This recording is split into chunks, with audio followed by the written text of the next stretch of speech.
This is a download from BFM 89.9, the business station. It's April 2nd. Good morning. This is Frida Liu. April 2nd means no joke. No joke. We have Jeevan Sahadevan from Leverage Lab here with us. He's always here on the first Monday of the month. And we were just saying that over 90 days have passed since the year has gone. We talk about the 5 powerful rapport building strategies for incredible sales. Rapport building strategies. And you've got some things up your sleeve as usual. We talk about rapport building. And why is it so important to spend time establishing rapport with a prospect before selling to them? Well, this is one of the areas that's often overlooked when it comes to especially salespeople, business owners, salespeople. They often don't spend enough time on rapport building, and then they end up losing the sale. And a lot of it you can trace it right back to rapport again. So here's a little simple formula for you to forever understand why rapport building is so important. So here's the formula: like multiplied by trust equals sale. Like multiplied by trust equals sale. So let me explain why multiply. See. 3 plus 3, you add 3 to 3 is 6, 3 multiplied by 3 is 9. However, 3 multiplied by 0 is 0. So if, let's say, someone really likes you but they just don't trust you, you're not going to get the sale. If someone trusts you but they just don't like you, you're not going to get the sale. Okay. And so this is the whole idea of rapport building centers around this one formula. It's all about getting people to like you and to trust you.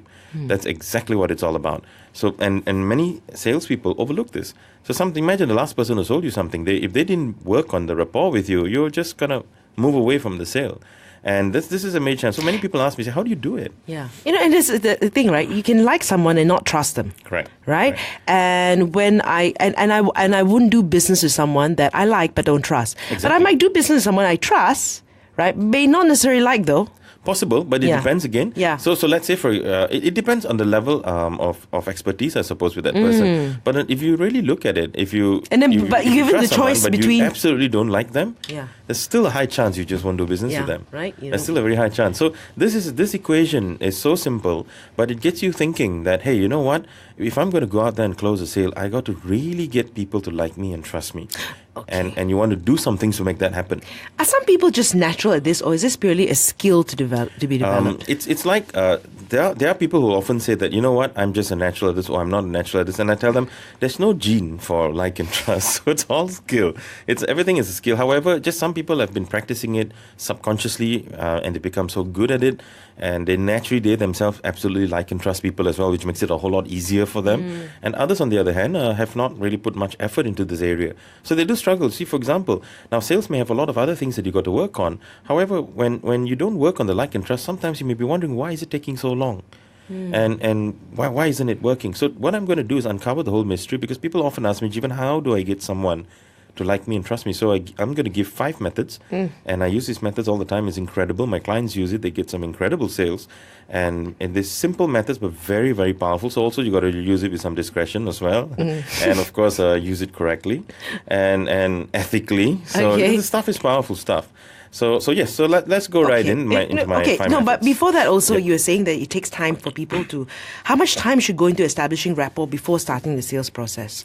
This can be anything from just an hour, a couple of minutes, right down to even sometimes weeks. Okay. It really depends on the complexity of the sale. So, for example, if you're selling a 1 million ringgit property, the guy's not going to want to buy just by talking to you for 5 minutes, you see. So he's going to want to think about it. He's going to do this, he's going to do that. So your rapport building may have You're not selling kacang puteh. If you're selling kacang puteh, it's okay. That's very fast. If you're selling a kacang puteh, it's like a ringgit or something. And it's really fast, I don't know if they like you or trust you. I don't know. Okay. But unless it looks dodgy, then if you don't trust, you may not buy it. So then again. Okay. Yeah. So let's before that also, how long does it take to be really good at these 5 methods? On average, when people start really practicing this, it can happen as fast as 1 to 2 weeks. You can be brilliant at this. 1 to 2 weeks. Because the way I've designed these strategies, it's so simple, and in typical Jeevan fashion, I'll give it to you and I'll create a shift in your mind as to how to actually do this. It's like riding a bike. Once you got it, you got it. So by the time I meet you next, I should be a pro. In fact, you'll see which ones you're actually really good at. You're actually pretty good at a couple of this, actually. Okay, let's get started then. You're going to see. All right, so the first one, number 1. So number 1 is modality mastery. So what's modality masters? What's a modality? Now, how someone experiences the world is through modalities. So there are all these different modalities, and of course, you can say it's your sense of sight, sense of taste, hearing, and all that stuff. So to make it really simple, I call it the VADCOG. So what's the VADCOG? VADKOG. So this will help you remember this. This little mnemonic will help you remember it forever. So you got to ask yourself, what's my VADCOG? How high are the different items of the VADCOG in my life? So when you meet someone for the first time, what's important, what's really the challenge rather is we tend to look at people from our own set of VADCOG, which I'm going to explain shortly. So you want to work with that person based on their VADCOG. So what's VADCOG? So V stands for visual. Now, now all of us, the VADCOG, VADKOG, all of us have all 6 of these modalities. However, usually 1, 2, or 3 are very high. Usually, in most people, it's either 1, 2, or 3 will be very high, and the others could be fairly low. So a visual person is someone who they are very easy to spot. They tend to wear very uncomfortable clothing that looks good. They're the ones with the brown hair, I'm talking about Frida here, actually. I wear comfortable clothes, but I look good in them. Thank you very much. There you go. And the visual people, they like to wear things that look good. Comfort is not the primary concern here. So, for example, how does a visual person buy a car? They will stand. It's going to be red. The color for starters. But they will stand and look at the car, and then they'll look at the other side, they'll look at the front, look at the back, and then they'll turn to their friend and say, how do I look in this car? See, they use words like look, how do I look in this? I can't see what you mean. See, they use words like that. So that's a clue. So when you meet someone and they are high visual, their visual modality is very high, you got to show them things. Otherwise, they're not going to understand what you're talking about. Like you say, look, this property is a very good property. You got to show them the model or show them a fact sheet or something. So that's visual. Auditory. Second one is auditory. Yep. So the auditory people, they're all about sound. And those who are very high on auditory, for example, how does an auditory person buy the car? They would sit in, start the engine and rev and listen to how it sounds. No stereo system in the car, ain't going to buy it. That's an auditory. So, and they will use words like, that doesn't sound right. You see, so they use words like that, and they're the ones with. If you go to their homes, they'll have fantastic sound systems. They can tell you the difference between different types of music that's going on, and all sorts of stuff. For example, my brother is a very high auditory. His auditory is very high, and there was once I was having a teh tarik with him, and we were chatting, and then I heard this noise in the background, and he said, "That's a Cadillac." Oh, so I was like, then I turned around and the car turned the corner and it was a Cadillac. I'm like, how on earth did you know that I can't tell the difference from a Cadillac or a Kanchel with a big exhaust? I can't tell the difference. But he can. He said, that's how a Cadillac sounds like. You see, so because his auditory is very high. So for him, and his sound system at home and all is very sophisticated and stuff like that because of the high auditory. Then comes the D. Now, D stands for digital. So in some schools of thought, what they will do is they'll call it auditory digital, but that really gets you a little confused. So I just call it digital. The digital people, they process things in their head. They do a lot of self-talk. So a lot of self-talk. So how does a digital person buy a car? They'll say, well, will this car benefit me? How would I use this car? Do I really need a car of this pricing? You see, they do a lot of self-talk. So the digital people have a lot of self-talk when they do things. Then comes K, which is kinesthetic. So kinesthetic is all about feelings, and they will use words like, I feel we need to do something about this. And how would they buy a car? As an example, a kinesthetic person feel. Yeah, how does the seats feel? And if the leather's too hard, they're not going to like it. And they can say, you know what, do you have it in a cushion? So they wear very comfortable clothing. Kinesthetic people and visual people are very easy to spot. The visual ones, they dress extremely well. They look really good. And the kinesthetic, they dress very comfortably. So you can see, so some people are visual kinesthetic. So then the clothes look good as well as comfortable as well. A good example is the guy, if you look at a friend of yours, is his shirt tucked in? Or is it tucked out? So that can tell you the level of kinesthetic in there. Then comes the next one, which is olfactory, sense of smell. So these people, they would say things like, I smell a rat. Right. You see, the olfactory. So, and they're the ones with the very strong perfume and all that. And they love having things like the forever living oil, incense burners and all those sort of stuff all over the place. So for them, it's a sense of smell. I have a friend who owns a Rolls Royce. And one day he called me and said, Jeevan, sit in this car. He had it for about 20 years and says, just sit in and just take a deep whiff. He said the leather still smells new. And you see, so he's very high on his olfactory. So, and the final one, G, is gastronomy. So that one is your sense of taste. So the people high on their G, the gastronomy, they love food. Must So take if you them for want to lunch. close, if you want to close a sale with someone who's very high on the G, you just have to tell him, say, look, let's discuss this. Then we go next door and we have some char kway teow. And then we talk about the property again or the unit Right. trust or whatever it is. They'll love that. They'll absolutely love it. And they would say words like, that's really hard to swallow. What you're saying is really hard to swallow. It's a typical high G. So what does this all mean when you put it all together? You want to start paying attention to a person's modality because when you understand their modality and you work with it, they absolutely like you and trust you. And to give an example, one of my clients, it's a husband and wife team, and they went sometime recently went to Santorini in Greece. And I said, okay, describe Santorini to me. So the husband is very high on digital, and he's also high in gastronomy. So he said, well, we ate a lot of Mediterranean food, and Mediterranean food is one of the highest nutritional levels out there. It's a very healthy type of food. And see, is the digital analysis coming in and gastronomy coming in. And the wife was laughing, and someone said, most people, if they go to Santorini, first thing they'll talk about is the blue sea. Yeah. The crystal clear blue sea. But he said, didn't even notice that because the visual is low. But on the wife's side, her visual is very high. So she started talking about it, the blue ocean and everything else, because the visual is very high. So you see, so if you're selling to the husband, you want to digitize things more. You want to analyze it better with him, and you're going to have a good meal with him. Right. And if you're selling to the wife, you've got to show visual. That's why people like going to spas, because all the senses are. Yes, you activate all. So someone says, Jeevan, should I activate all the senses? Yes, you can. It's just that pay attention to what they're high in. Right. So what do you think you're high in, Rida, on the vet Visual. form? Visual? Yeah. What else? Kinesthetic. Kinesthetic. There you go. So for you, for example, if someone hurts you, you'll talk about how it feels. You say, I feel really, really hurt, betrayed by this person. See, and if you were very high on the auditory, for instance, then you could talk someone to death. You could, but you'll probably say things like, I leave that to my guests. you leave that to your guests. Yeah, but the thing is, see, now that you know that you're higher on visual and K, here's a challenge. When you meet someone and you're going to sell something to someone, chances are you're going to push it in the direction of V and K. So you've got to take those glasses out and put on their glasses.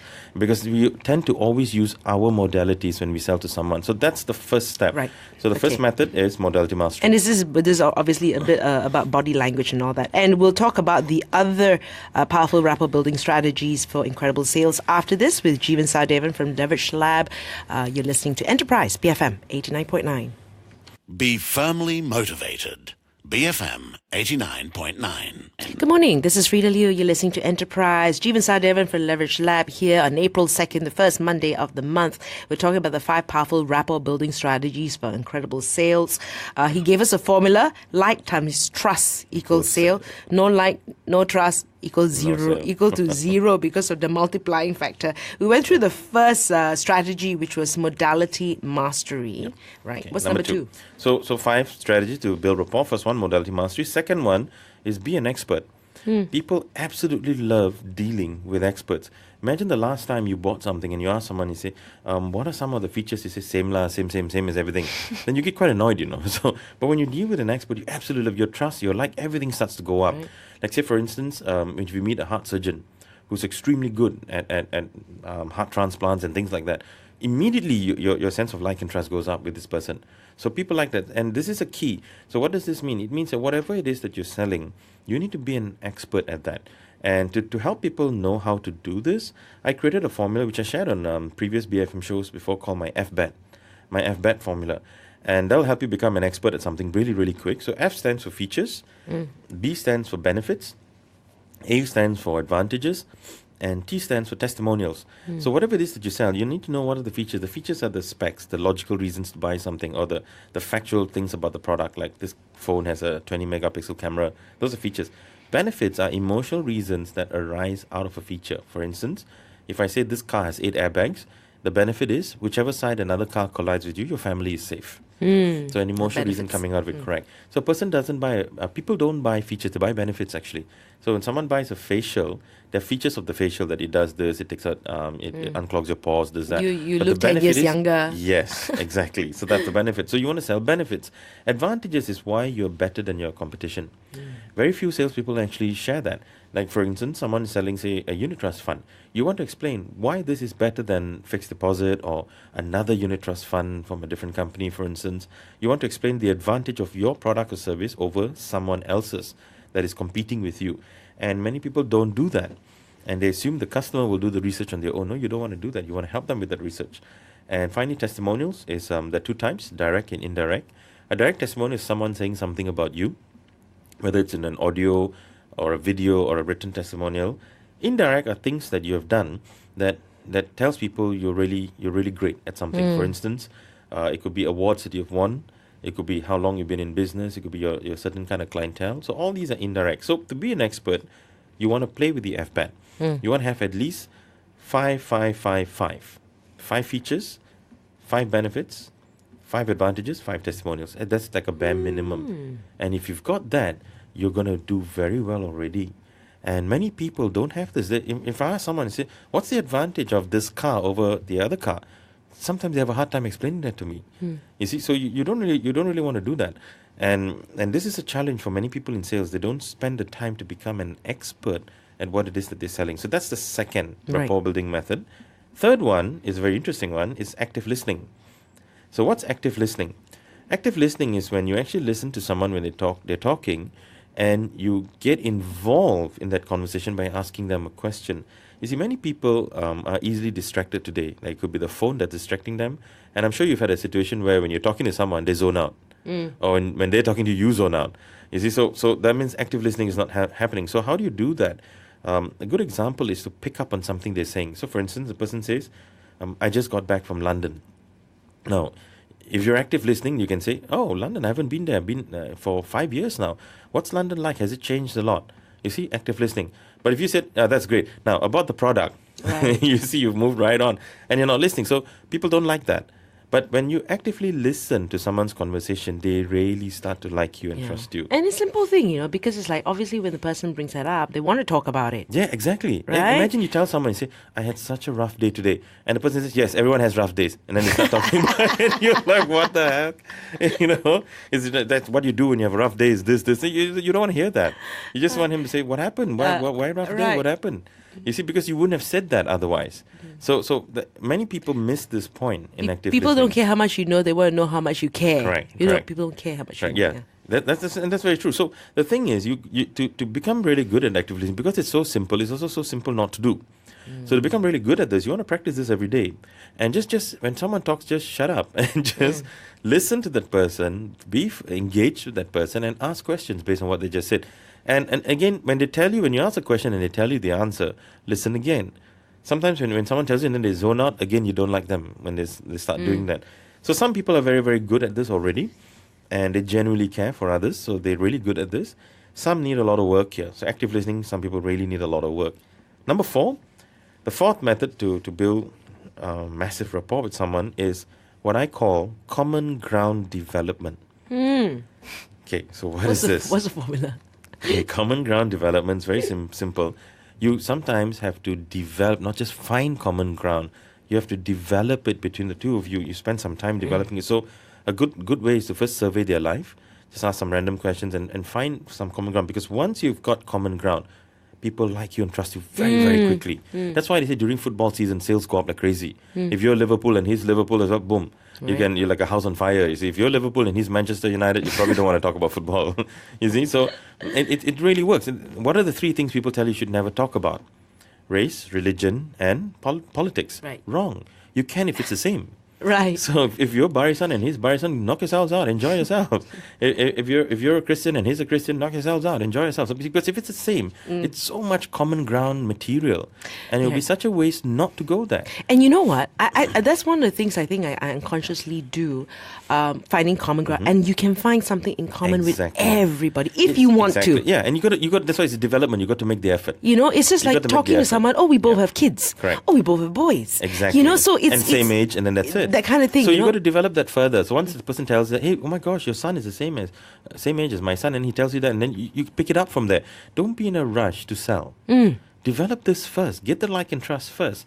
And of course, one thing I tell people is be careful, don't bluff. Yeah. Like imagine you walk into someone's office and you see a lot of pictures of golf everywhere. And he goes, oh, you play golf, and you don't know anything about golf. And then you tell the guy, oh, you play golf, I play golf too. And he goes, oh yeah, what's your handicap? Oh no, I'm not handicapped, I'm okay. Straight away he knows that you know nothing about golf. Okay, so you gotta be careful with this stuff.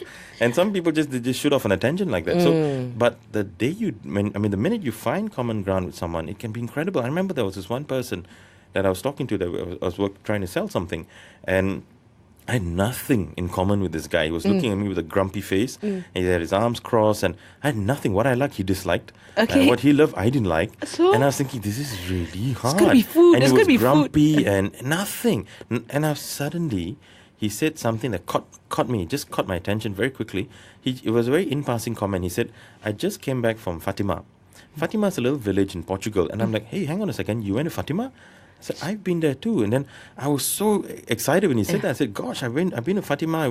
It's a little village where they say Mother Mary appeared to three shepherd children and things like that. So I went there, and it's an incredible village. It's very peaceful and it's beautiful. Just really beautiful. Food's amazing. So I started telling him, where did you stay? What did you eat? And he was so excited. Oh gosh, finally someone who's actually been to Fatima and even knows where it is. Right. And we spent half an hour talking about that. I forgot why I was there. I was just so excited. You see, but that's my point. You see, you want to develop common ground. So survey their life, pick a potential area and dig deep. Go very deep into that. So once you've done that, then they really like and trust you. Now you've got the right to start selling. So it's little things like that, like you say travel, like family, like sometimes like, where are you from? Right. Are you finding from the same state? That kind of thing, It can even be books. Books they like. Like, he may have read the latest business book that you happen to have read. Movies, whatever. Movie. Yeah. I mean, Avengers is a massive common ground for everyone. It's coming. Everyone's asking, who's going to die in Avengers, It's a major common ground that's coming. So there you go. So that's number 4. Okay. And the final one, number 5. So the first one is modality mastery. Second one is be an expert. Third is active listening. Fourth is common ground development. Number 5 is match and mirror everything. So what do I mean by that? Now, when you match and mirror someone, they start liking and trusting you very, very quickly, actually. So how do you match and mirror? You start with body language. About 55% of all communication is actually body language. So generally match and mirror the body language. And this is where sometimes people make a mistake. For instance, when you shake hands with someone, how should you shake hands? They say you should be strong and firm. Actually, no. You should shake hands according to them. If a small, very petite girl lifts her hand up very limp and you go strong and firm, you might break her hand. But you want to go according to the other person. And take a look at them. I mean, when they drink their coffee, you generally drink it as well. You don't mimic. Don't do exactly. I mean, the guy digs his nose, you dig your nose. So you don't mimic exactly. But you generally match and mirror. You can match and mirror body language. You can match and mirror tone. You can match and mirror excitement. Like the guy gets really excited to see you. You got to start getting excited too. And then you can match and mirror hobbies. Right. You can match and mirror a lot of things. You can match and mirror things that they're interested in. So spend some time matching and mirroring. It's very, very powerful. And it's a shame that many people actually don't do it. And you can notice this if you go to an airport and you sit down and you watch how people walk. And you can tell when they're in sync. Sometimes they're walking in sync. Left feet forward, right feet back, and all that sort of thing. You can even tell when someone's really having a massive argument. They're very out of sync. Some couples are so match and mirror, they even wear similar T-shirts, same color and all that sort of stuff. So it's a very powerful method to build like and trust. Because why? We like people who are like us. So say, for instance, that you love horror movies. Absolutely love it. And someone else also loves it. And whilst he's talking about it, you match and mirror this person. And they'll just look at you and they just absolutely love you for it. You see, so these 5 methods, they all work together. And you can choose any one. So people often ask me, June, where do I start? How do I do them? And there's 5 very heavy methods here. Where do I start? Which one? My answer is very simple. Pick the one you like. Pick the one you like, start there. Start with. So if you like active listening, start there. So start practicing that. And then once you've gotten some really solid ground, then pick the one you don't really like or you think is difficult. And then start there. Right. So then you see you've got some flavor now. You've got something difficult and something easy. And then from there you keep developing it. So the idea here is to become subconsciously very good at this. And this is why some people generate like and trust almost instantly because they're subconsciously very, very good at this. And they're doing it without even realizing it. And we call them naturals. They're just Right. people just like them. But also at the same time, I find that these are great skills, but you authentically have to be a genuine person. Yeah, I mean, because right? it will come through. It'll come like through. if you're not really listening, you're not genuinely active listening, It'll it will come come through. through. It'll come through. I mean, fakeness always comes through. It will always show up in some way, shape, or form. So you don't want to do that. You want to make an effort to really, really get it from a person. Like say if you're spending time on their VADCOG, you want to really spend some time on that. And understand it, and if you're just faking it, it's just going to come through. They're just going to sense it really quickly. Because remember, a lot of body language is simply a lot of communication is simply body language. So pay attention to that. So when you go back, pick one, get started, and then that's it. Keep practicing, and you'll be liking and trusting people, and they'll be liking and trusting you really quickly as well. Which equals to sale. Which is cool. Right. 5 powerful rapport building strategies for incredible sales. Jeevan Sahadevan from Leverage Lab. He'll be back again the first Monday of next month. You're listening to Enterprise, BFM 89.9. Thank you for listening to this podcast. To find more great interviews, go to bfm.my or find us on iTunes. BFM 89.9, the business station.